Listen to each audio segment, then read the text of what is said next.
There we go, the derbies are done for this weekend. Ospreys ringing out 20 points to 11 winners over the Cardiff Blues at the Liberty Stadium, while Scarlets managed to win 22-13 against the Dragons down at Scarlets. We're going to round up the action, look at highlights, talk a little bit about the match. So if you do enjoy, make sure to subscribe and like the video and let me know your thoughts down in the comments down below. Let's start first of all with the Ospreys versus the Cardiff Blues, and let's check out the highlights to see what happened down at the Liberty. A little bit higher. He'd be disappointed with that because he's a much better tackler than that. Scott's a strong lad. Yeah, it's a great try from the Ospreys. Initially, they just used George North, send him down Anscombe's channel to get over the gain line, recycle the ball. By the Ospreys. Oh, Scully comes limping away. Meanwhile, Christian Dacey, the captain. The Blues still in possession. Anscombe with the little chip, and in the end, it's a simple try, and Gary Smith opens the scoring for the Blues. On from there, and they get away. This is the end of the play. It's brilliant skill from Anscombe, who is on fire at the minute. He really is pulling the strings for the Blues, and a great response from them. Gary Smith, George North chasing the kick. And the kick game is working today, this time for the Ospreys and George North. Yeah, and that's a good try for George, because you can see him calling for it right on the touch. Kick that ball through there, he's going to get there. Far too easy for the Ospreys though. Yeah, they backed themselves, didn't they? They went for the corner instead of taking the 3 points. Kept the ball out. Gareth Thomas prepares to come on. May as well wait and just go straight into the changing rooms. Gareth Anscombe. It's been a long first half, and the Blues ended. He's just all day long. If you're an Ospreys fan, you're not happy. So Ben Whitehouse has made the call. If you're Gareth Anscombe, it's victim and kicker. Oh, that's very well hit. So he wasn't that badly hurt. no, it's no full penalty. Davis, with a little bit of fade on it, has put the game out. It's been superb for the Blues, but as the Ospreys are going to win this game, Mike Guinness, Pro 14 man of the match, is going to go to Justin Tipperick. He's had turnovers. He's won the line-out when the Blues have had the ball. He's in the bottom of there somewhere, probably in the heart of keeping the ball out. Blue cap. There it is. Still shouting, still good. There we go, those were the highlights as the Ospreys ran out winners 20 points to 11 against the Cardiff Blues, bouncing back after possibly you'd say a shock defeat against the Dragons last weekend down at Rodney Parade. A really good performance from Alan Clark's men. Lots of players stood out for me, especially Justin Tipperick. We'll get into that in just a second. In the first half, as you saw, they were solid, they were strong. Their set piece was something that they relied upon heavily and was very, very successful. Very successful line-out, strong base at the scrum. And they were putting Justin Tipperick at the base of the scrum at number 8, even though he wasn't playing there for the rest of the match. But pointing him out at number 8 because he's so good with the ball in his hand, so good at controlling the match. His experience as well, giving that attacking option from the base of the scrum. They used that very, very effectively throughout the match as well.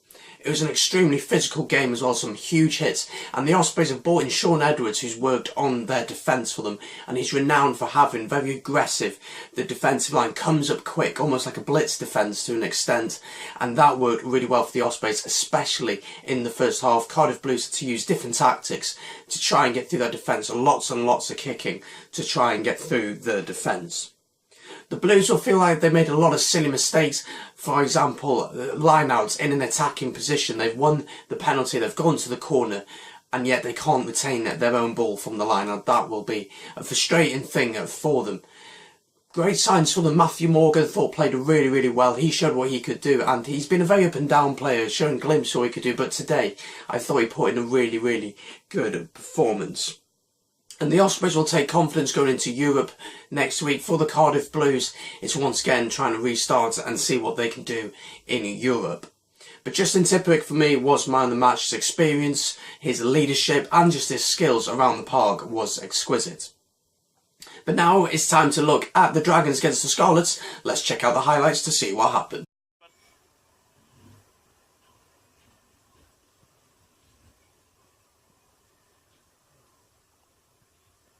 Same routine that he would go through time after time on the training pitch.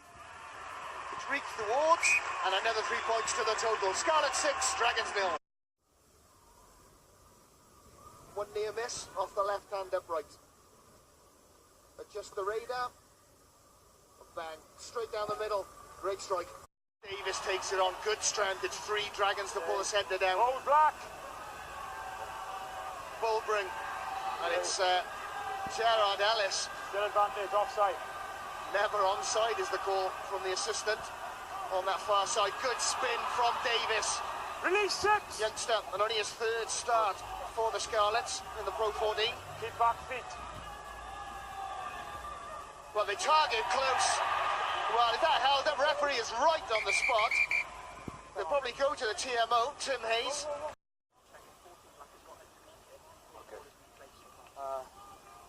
Timo? Well, Adam Jones has said that his namesake, Adam Warren. What I'd like you to check is try yes or no.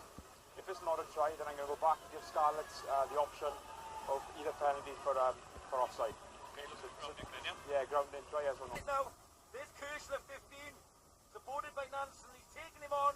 He's gone low. It's just whether or not he's got himself under that ball. Says Rob Evans, get it down to the second attempt. It comes Adam Warren. That could be the right leg of fullback Zane Kirchner. Might have saved the try. Won't help them with a penalty.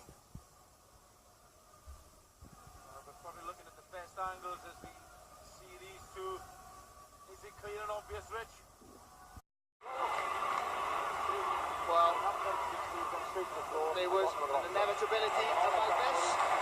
And I think the patience of referee Craig Evans has been tested to the extreme. And it's no surprise. Yeah, I just don't know if just two defeat this with it. You effectively double figures for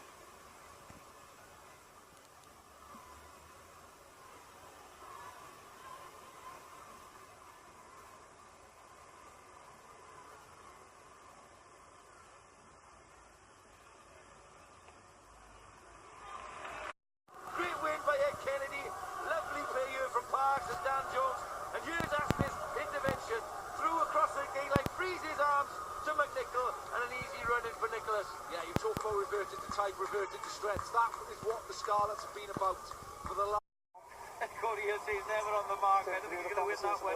It's all about the knock on or not. And as I sat in the 2 scrum halves, they're nodding away. And Hidalgo Klein's back on his own 22. He thinks he's good. Yeah, it's a good option for Hidalgo Klein. He's right on the mark, actually. Not sure how far back Aaron Wainwright is. Yeah, I think he's got downward pressure on that, would you? Yeah, you would say that as a scrum half. Let's look at This is the angle. This is the right.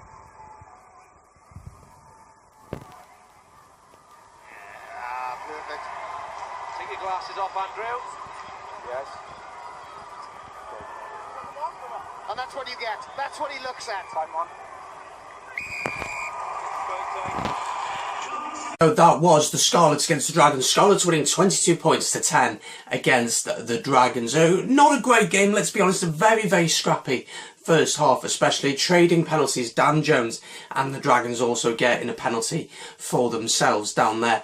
The Dragons were very, very ill-disciplined, and that's what let them down. In the end, they got a yellow card, and you've got to be asking the question, why was it not given sooner? At the scrum, collapsing the scrum constantly, rotating the scrum constantly, off their feet at the breakdown constantly. Silly little mistakes like that in the end the referee had no option but to go for a yellow card, and possibly could have given a red card, a second yellow, later on in the match. But full credit to the Dragons, they showed a lot of character in this game, and since Jackman's gone, I hate to say it, but it seems like something has clicked in the Dragons where they're staying in games. They weren't thrashed as they maybe would have been done a few months ago. They stayed in the game. Again, that victory of the Ospreys seems to have given them confidence that they can stay in games, and if they were just a little bit more disciplined and took their opportunities a little bit more, they could really put serious challenges to oppositions. I thought one really great spark for the Dragons was Jordan Williams, who came off the bench and just has an incredible feat. His step is brilliant, and he showed some signs of what he could do. I'd love to see him play a little bit more. Thought Aaron Wainwright played well again, and Corey Hill put in a heck of a shift for the Dragons. For the Scarlets, they weren't great themselves in many areas. A very scrappy first half, as I said, but I thought Dan Jones at fly half led the team really, really well. Of course, before the game, all the talk was about Ken Owens at 8. He did okay, I think. You know, it's not his usual position, but he did well there. And so for the Scarlets, it's a win. It's been a bumpy few weeks, but they've got this win. And when they started to go back to basics of passing the ball around and throwing the ball about, they got their tries. McNichol's try was obvious of that, throwing the ball about and trying to play attractive rugby. And once they did that, they started to get tries. So for the Scarlets, a great performance. They're out of Europe now, so their concentration will be purely on the league. But they've still got some games to play in Europe, but that's okay. So Scarlets now looking good, to be honest. I liked what I saw today. Getting back on winning ways. They will go through to the next round with confidence in the pro. But that's my review for the games in this weekend's derby matches in the Welsh derbies. If you have enjoyed, do subscribe, like the video, and make sure to let me know in the comments down below. What do you think of the matches? If you were the coaches, what would you have done differently? Let me know in the comments down below, and I'll see you again here on Bis Rugby. Thank you very much for watching. Take it easy.